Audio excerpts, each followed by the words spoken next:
അവധി ദിനങ്ങളിൽ അനധികൃത കെട്ടിട നിർമ്മാണം നടക്കുന്നുണ്ടോ എന്നറിയാൻ നഗരസഭകളിൽ സ്ഥിരം സംവിധാനമുണ്ട്.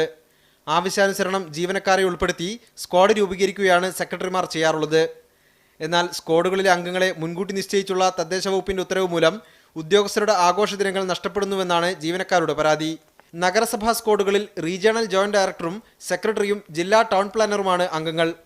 30ഓളം നഗരസഭകളുടെ ചുമതലയുള്ള റീജിയണൽ ജോയിന്റ് ഡയറക്ടറുടെയും ജില്ലയിലെ മുഴുവൻ തദ്ദേശ സ്ഥാപനങ്ങളുടെയും ചുമതലയുള്ള ടൗൺ പ്ലാനറുടെയും സേവനം സ്ക്വാഡുകളുടെ പരിശോധനകൾക്ക് ലഭിക്കില്ല.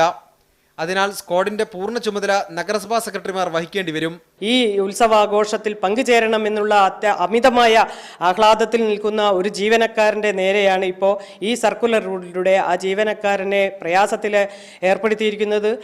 സ്ക്വാഡുകൾ രൂപീകരിച്ചതുമൂലം ആഘോഷ ദിനങ്ങൾ നഷ്ടപ്പെടുന്നുവെന്ന ജീവനക്കാരുടെ പരാതിയോട് തദ്ദേശ വകുപ്പ് മന്ത്രി KT ജലീലിന്റെ പ്രതികരണം ഇതായിരുന്നു.